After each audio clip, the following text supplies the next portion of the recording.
Hello, I'm Mike. I'm an ex Hells Angel member. I was a member and started the Fresno charter, and I transferred to Santa Barbara to start them up. And then I transferred back to Fresno, and that's where I left in 2011. I'm chatting with Staxx.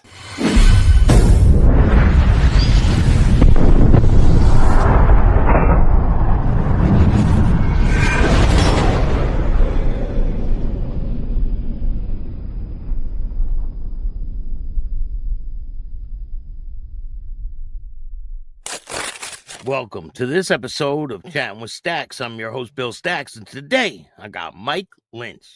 I said, man, this dude, but I had never met anybody. I was never allowed to talk, nor did I want to. But now that I have, man, I got nothing but love for that guy, his intelligence, the education that he sought to be who he is, and anything that he has something to do with. I think that I would be comfortable with joining in with him. Yeah. I met, I'm up in the mountains, man. I'm 5 minutes from a ski resort, but I'm in the most flawless place you could be. I'm in a place, it's in a valley, right? So all we have up here is the mountain taverns, bars, mountain life. Yeah. So I go up to this place I'd never been to, and I got a friend here that's hanging around the club. So anyway, I'm running around. He's showing me everything. So I walked into this place. Maybe about 60 miles from Canada, right? Yeah. You couldn't have got no deeper in the, so I pull up, get off the bikes, we go in there. Soon as I walk in the door, the dude that's sitting here, I knew was a Mongol. I've seen it long enough, did this, and he's sitting there, and I started for a second, and John goes, I said, go tell him to come over and talk to me, ask him if he has a minute. So sure as shit, he's an ex-member out of Southern California, and we talked, had each other beer. I've seen him 2 or 3 times since then, and hey, what's up, white boy, and big hug, and no, that I fucking, none of that shit. When he talked to me, he spoke with nothing but respect. I told him I was from Fresno, and he goes, ooh, they know. We all know Fresno is just a fucking haven for fucking mental illness. It seems like every gangster. A lot of these guys are the same types of people. They just wear a different patch, and you're exactly, like, because it's geographics. Yeah, you're made to hate these people, right? And I do. And like that guy, I said, we've run into each other. I met him about a year ago. I probably ran into him 5 or 6 times. And every time I run into him, it's nothing but good. But then I heard through the grapevine that somebody else was giving him a bad time at the place where we go and have a beer and eat food. And I told him, I said, hey, let me know. I'm not that I would jump up and this and that and the other, but I said, I'd like to be knowledgeable of who's the shithead up here and doesn't know his ass from a hole in the ground. Because obviously he would respect at least that you put your time in, you did this, and you obviously had to go through the bullshit. It's obvious. Yeah. You guys that sit back in here and you're, like I said, watch that TV show and this and that. Well, all that's just, that's a wash. This is a real deal. Go up there and shake the guy's hand, buy him a beer, and say, hey, what's up? And this guy was from Long Beach. So he was in the thick of shit, and I knew that, so I'm still friends with him. I see him, hey, what's up? Have a beer. You wanted something to eat? No, we just had a beer, bullshit, look at each other's bikes, and that's it. No, I don't even get my heart Twitter pated. Before I do that, man, adrenaline's gushing out of my ears, and it's just what you do. All of us are like that. You just all of a sudden, situation has changed. So now my body's changing and my mind is changing. here we go again, you know. So now the internet is a huge thing now, and I see a Yeah. lot of members posting pictures and different things online. There's a lot of drama going on out there with people arguing online with each other and things like that. Do you think the internet is going to be a problem with these clubs? And was it ever a rule not to go on the internet and post Well, pictures and where you're at what and things like that? what we did, what we did was it was a rule: no live TV interviews, no private meetings with any law enforcement about anything unless it was an event that you're trying to get the logistics all taken care of, right? That's understandable. That's business. Okay. But as far as chit chatting and hey, how's your day? How's the wife and kids? No, no, no, no. And then we made a rule say, look, if you want to do something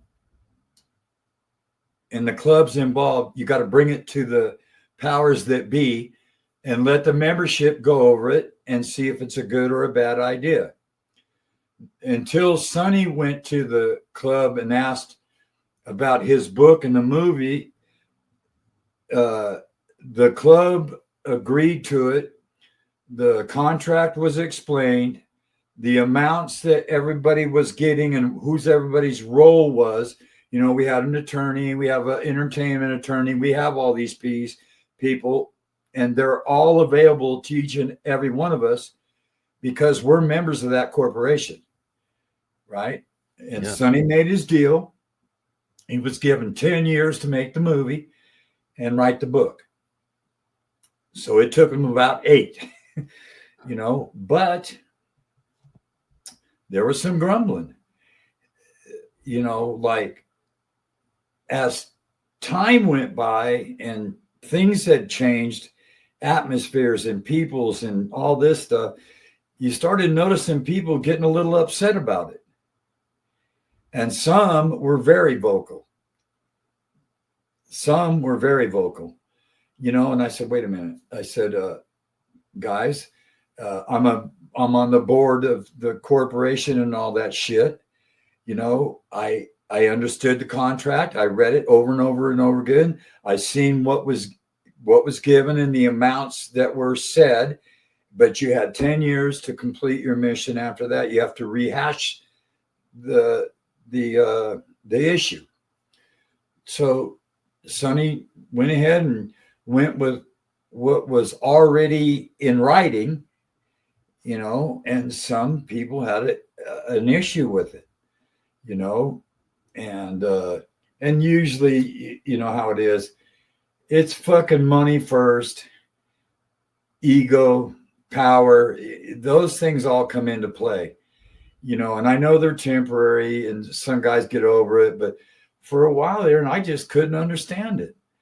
I said, he's not going to do some kind of hokey doke Tom and Jerry cartoon. You understand? I mean, and then there was issues about our patch being shown. And then there was issues about active members wearing another patch. Okay. All these things had to be hashed out, you know, and in the end, you could see who was on there,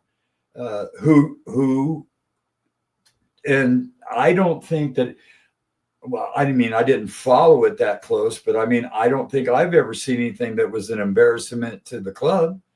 I think only one of those guys is still in the club that was on that show.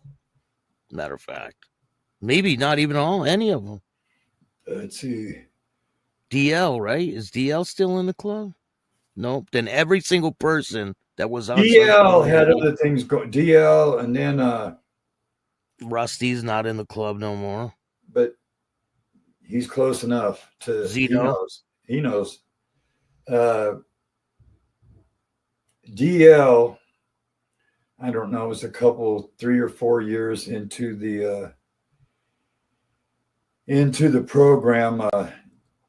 DL had a life-changing, altering thing. One of his son passed away. That's terrible. In the middle of all this, right? And I was very good friends with DL. We traveled a lot in Europe. He's just one of them guys. You know, you just can't help but like him, but you can guarantee you asked him anything, didn't have to look back and see, you consider it done. And he was that guy. And him and I, we got 2 pit bulls. You know, I had a breeder in Fresno. I got one for him, one for me. And, you know, he was just one of those guys that was very well spoken. He was a ghostwriter for a hot rod magazine. You know what I mean? Yeah. He had his hands in a few things before all that other shit happened. And then when he started with them, he was just doing the technical advisory, you know, and then it wasn't soon after that. And then, okay, now he's got guys that he knows personally that would fit in good with the agenda in that show. And obviously they were there. I mean, what bad are you going to say about Rusty or fucking Sonny or Chuck? You know, them guys were knowledgeable. It was a job. And if you were going to get the poop, why would you not want it from the that absolutely positively knew? And they also knew the boundaries. Okay, well, okay, we'll go into this, but don't step over that line. And everybody knew that. Don't do it, because then our relationship's going to change, you know? Were you in the club when Sonny passed?